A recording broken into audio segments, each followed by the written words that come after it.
I believe they will get reimbursed. Right. So you make that bulk payment, you drop that in, then you get that back in. That is revenue though, because it's matching what you paid off. Yes, but John, you want to explain that in terms of which is the reimbursable amount and which portion would be revenue and which portion would be a Well, pass-through? well, it goes back by fiscal year because you're looking at all these years. This is our going way back. You know, these things, they go by fiscal. And I think Ben and what's his name, the chief of staff, made a presentation on where those revenues are supposed to be coming in. I think that's where Senator Pangilinan is coming in. Yeah, because we're going to reconcile this, but I just want to understand it. Yeah. But the fact remains is that when we make that request, we're gonna receive that money. Yes. Right. That's the ending. But it's impossible to do unless you pay those refunds. That is correct. Okay, I just wanted to clarify that point. Okay, so onto the last slide. Again, this shows that that with the provisions for 2012 and 13 at 105 and 109 million dollars respectively, with that 8.4 million dollar carryover, again the provisions will basically make that a wash, and we just have that 8.4 in front of us to address. And you know, again, we can address this in a number of different ways. I mean, there's possibility for you know, future financing. There's areas for you know, additional savings in budget. There's possible you know, revenue increases down the line. The bottom line is that, you know, we've got some time for this program to kick in when debt service isn't due, for us to realize what we need to knock out that last $8.4 million balance, which would ultimately bring us to zero. So that's the end of our slideshow presentation.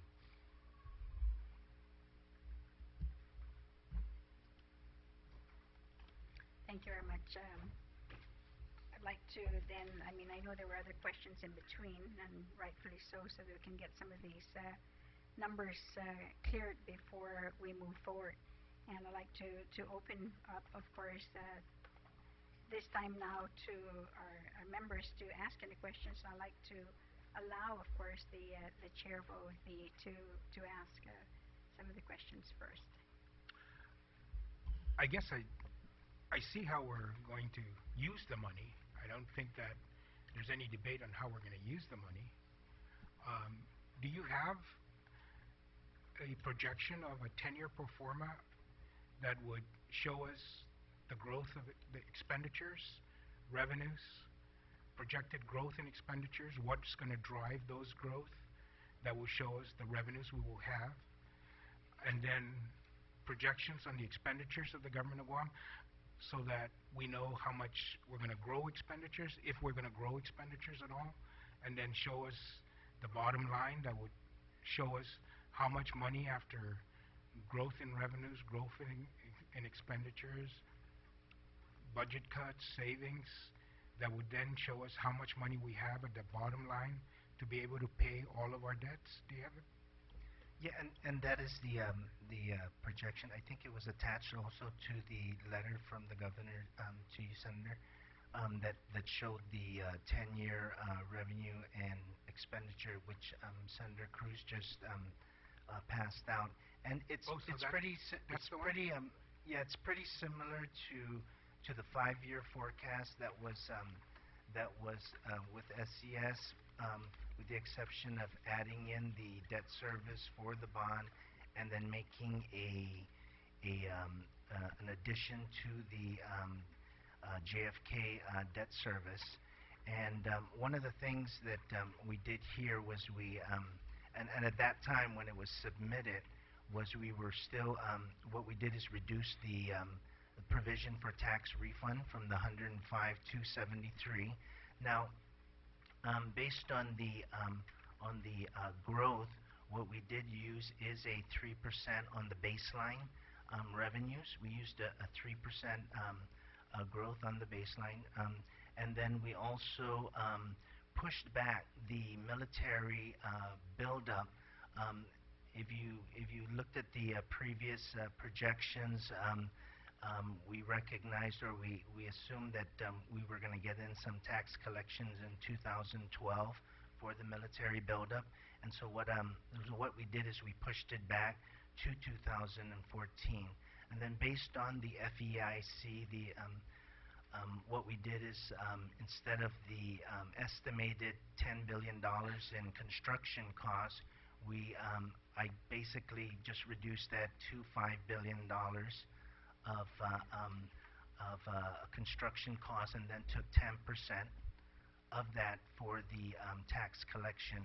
I know that the FEIC excuse me, considered a 15% tax collection, and we did it 10%. So that's on the revenue side. On the expenditure side, what we did is we looked at the last 3 years, and we took the actual increase on that, and we used the 3.5% increase on the expenditure side. And I know that there were some issues regarding that 3.5% increased revenues, but that's something that is just a forecast, a projection. Part of our plan, or the administration's plan, is that we're going to reorganize, we're going to right-size, and basically with the expenditure side, we're going to work on reducing those expenditures. Okay. Mr. Vice Speaker. John, I'm glad you mentioned that. Who prepared that document? The original document was taken from the previous director. It was a. But this one that you have in front of you. Oh, one of the analysts, John, or one of the supervisors at BBMR. Presented to the SES by who?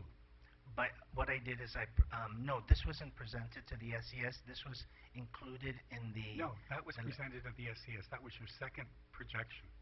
It was the 5-year forecast? No, that was from the SES meeting. This entire packet are all SES stuff except for the letter from the governor. But that first one is the SES. I'm just trying to ask, that wasn't prepared by me, was it? No, it isn't, Senator. The top right-hand. Please understand that the mandate is for a 5-year projection and revenue and expenditures, and that was I understand, but I'm just saying, who prepared this? Which one, the 10-year? No, this thing here. This one here? It was worked by the by BBMR, yes. Right? Yes. Please, I ask everybody to please remember, you never blame your staff. No, right? I'm not blaming my staff. Why am I blaming? No, I'm saying you're saying it was a staff supervisor. I'm just saying, asking you, who prepared it? Right. Say, The my analyst. department, BBMR. Yes. Right? That's correct, Senator. And this is different from former forecasts, right? That's correct, Senator. Because you've added 5 things at the bottom there. Before, up on where the line goes across the middle of the page, above it are 1, 2, 3, 4, 5 new things. Can you read those into the record? The highlighted area? No, not the highlighted area. Okay, I'm From sorry.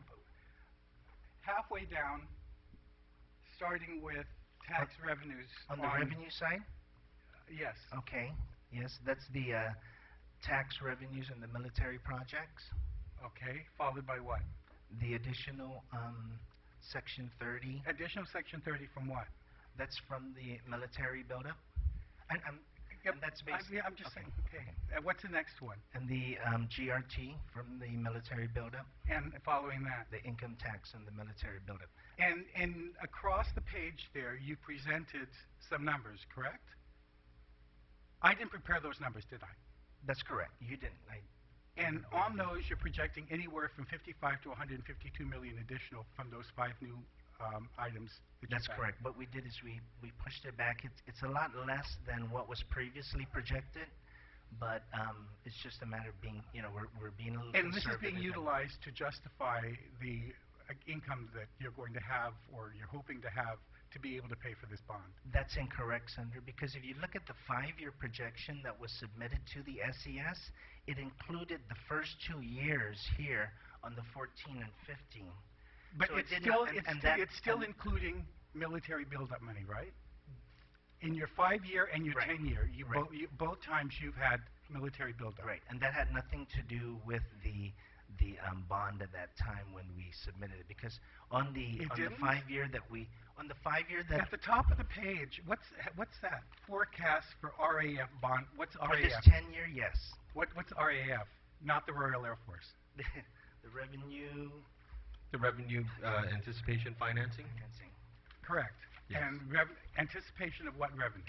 Well, when we When you started, what realized- were you saying, what were you proposing to the committee, the SES, and the legislature as the basis for the, what you were anticipating? Now again, this was. You're under oath, Carl. I understand. What were you saying when you first came? What revenue were you anticipating? The military buildup revenue? Correct. Yes, but again. And then, my next question. This morning, I understand the governor said that this bond is not dependent on the military buildup. That's correct. He did say that. Yes, that's correct. And so, was he misinformed that you guys had presented this to us, or that he had attached this to his letter, or was he misinforming the public about the fact that the bond was supposed to be supported by the military buildup funds that you guys were anticipating? The bond is supposed to be supported by the 3% of the 4%, 3% of the 4% of the gross receipt tax. I understand that, That's where the because debt if you go back to the first, thank you that you got the cover page, because I noticed that today you have a new title for this. No, that, Oh, okay. what is it now? Go back to the cover page. No, the cover page. Yeah. No. This is just the program. The program is. When did it change from RAF, Revenue Anticipation Financing Bond Proposal, to Tax Refund Financing Program? Again, part of what we were. When thinking did it with change? the, When did the name change? After I chided you about the fact that you were anticipating military buildup at one of the SES meetings, and there was not going to be any military buildup? Because I'm still trying to figure it out. The last 3 pages on the staple that you have there, and let's give copies to the press so they understand. Was the letter from the governor that you're referring to, dated August 11. In that, he's still calling it the RAF bond. Yes. And that was about 4 days before the legislature went into session. All I'm trying to point out is that this changes.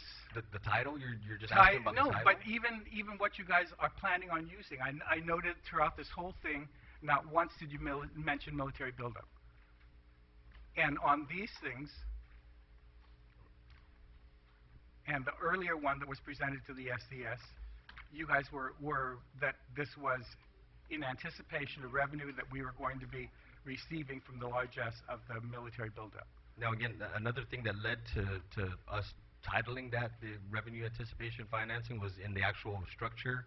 And if we did realize some additional revenue, I mean, we can structure the coupons so that they're callable earlier, so that, you know, if we did have all of this extra revenue down the line, hopefully with the military buildup, we can pay this down sooner. I mean, that was. No, I'm just trying to make a point that over the last month, this thing has changed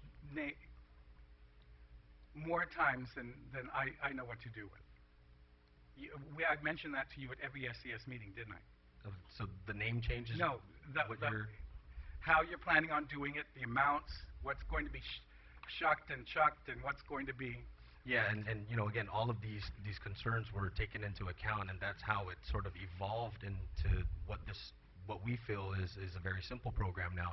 We had concerns with the debt ceiling and how we were, you know, we're going to borrow to this notion of an anticipated increase in the debt ceiling. I mean, we scrapped that and used the actual debt ceiling calculations that we feel will be come December 1st.